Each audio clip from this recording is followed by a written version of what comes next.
Hello and welcome! Today we're doing an island tour of Mentha, and this is Wilbo from the future talking to you to let you know that I've remixed the audio for this, so it has more of an RPG vibe with the Octopath Traveler music rather than the Animal Crossing music, just because it's an RPG inspired town and I figured it would be cooler to have the RPG music.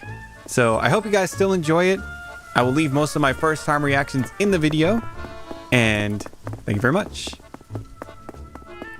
Oh, the armory is so cool! I love that the creator put it near the tailor so that it's next to the clothing store. It makes a lot of sense that way.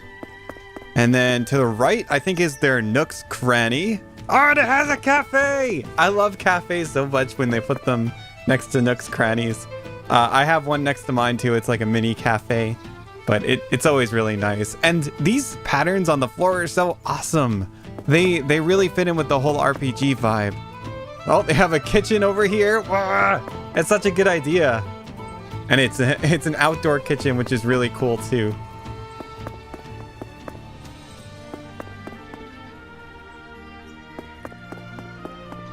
All right, a nice sitting area over here with a bench and 2 cherry trees. Oh, it's so perfect. That goes into the bridge and the waterfall.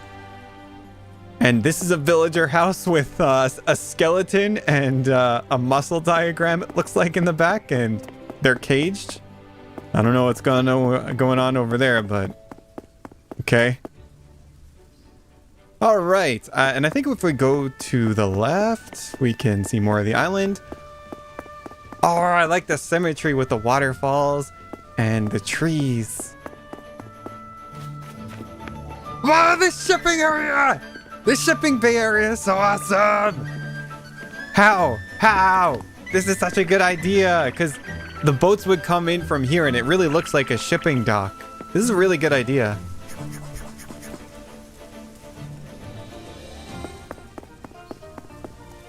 Alright, let's go to the right now and up, and I think this is a residential area.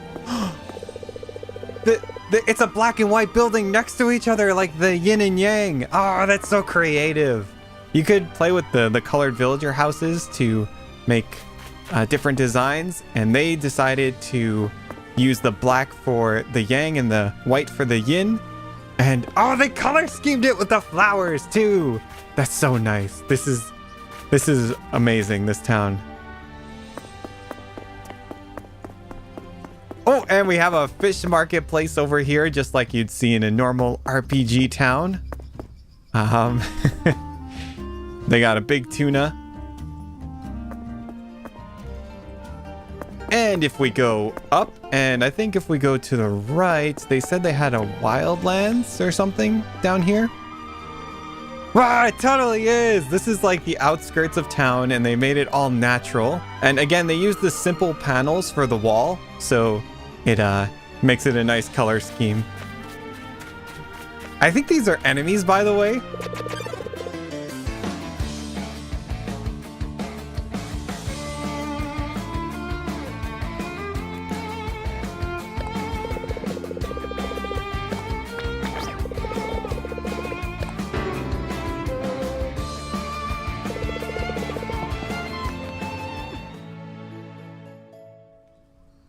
If I edited a dumb sequence in, you can make fun of me in the comments. I like that they decided to use black and white flowers outside of their town to go with the black brick wall color scheme.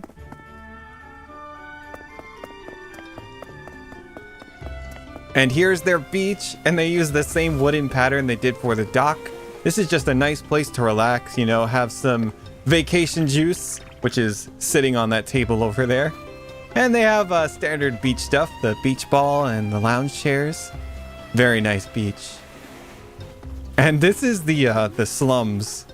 Yeah, this is from the beginning of the video, if you saw that I was sent here by that guard. And you wouldn't want to live here, you know? This is where you get some water, although I don't know about the cleanliness of the water. Due to everything that's going on around it, but you know. All right, we're gonna have the creator chime in to tell us about his island. I just wanted to ask first, did you have any RPGs in mind when you were making this island, and did anything inspire you? The slums were mostly just based on like random RPGs I played throughout the years, but the city itself was, I thought mostly of Octopath Traveler was one of the more recent influence, I guess. Yeah, that influenced me the most. Yeah, when I started making the island, it's like, okay, I need a good game, and I remember that game, and like, oh yeah, they had like really nice like city designs, so I would like try to sort of base it off those. The central residential area, though, I couldn't really think of a good idea for it because like it doesn't really seem that like medieval or RPG area. I just sort of made it look more like a rich people area. I love your Zen garden so much because 2 villagers actually live in the garden, and of course you have the bamboo everywhere, and it looks like a Japanese styled house to go with the bamboo garden, which is very nice to see. You really did a good job playing with the style of your villager houses and theming the area around them. That's like a really creative thing that you did that I don't see a lot of people do on their islands. I love how you put gold and money at Anka's house. Anka's like kind of the noble of the whole village. Yeah. I just specifically like spoiling Anka. So she just has her own unique little castle or a house inside a house. Would you say that you're happy with the village that you made and you don't really want to make major changes? Or would you say that, you know what, maybe I'll make major changes in the future, or maybe minor changes? What's your thought process on that? Right now, I've mostly just been thinking of like getting new, or just decorating here and there, like adding more bushes outside and maybe more little stalls to like, I can't think of more like stall themes, like what kind of things they would sell, so I just sort of left it be for now. But right now it's just tiny little touches here and there. I'd probably take a while before I can muster up the time and energy to do this all again for another week just to remake something. Yeah, this looks like it took a lot of time and energy to plan all this out. Just to plan everything so they fit perfectly in place and then like and be like space efficient at the same time.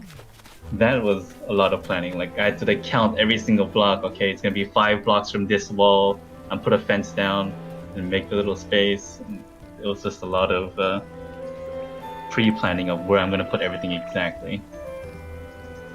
Is this your first Animal Crossing game? Because a lot of the people that I've talked to, this is actually their first Animal Crossing experience, and I was just curious if that was the same for you.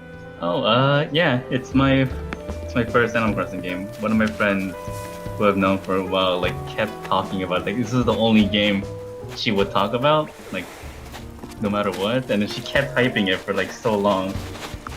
And I finally gave it and just like, okay, I'll give it a try. I like these kind of creative games where you can like build your own things, and I think I have over 540 hours now. So yeah, I've been playing a lot since it came out. Okay, I have just one more question for you. How long do you think this island took for you to build? I think like roughly almost 2 weeks. Yeah, I had a modern city theme before, but then I decided like that's too common. Like a lot of people have been doing that, so I wanted to be more unique. And it took the most time, or most of the time that was consumed was because of me trying to destroy bridges, remake the bridges, and the same with the stairs as well. Yeah, that took so long. Wow, that's a lot. It was so... Yeah, and I hate that if you destroy a bridge, you have to wait a day, and then you make a bridge and wait a day. You can't do the both at the same day. It takes so long. So it's like mostly like doing chunks of the island and then waiting a day for like a bridge to be destroyed or to build. And then I work another chunk, and that lasted like almost 2 weeks. Well, thank you very much for that interview, and I hope to see updates for this island. I will link everything in the description, all the patterns and stuff. If you guys like this video, please leave it a like, subscribe for more, and I will see you in the next one.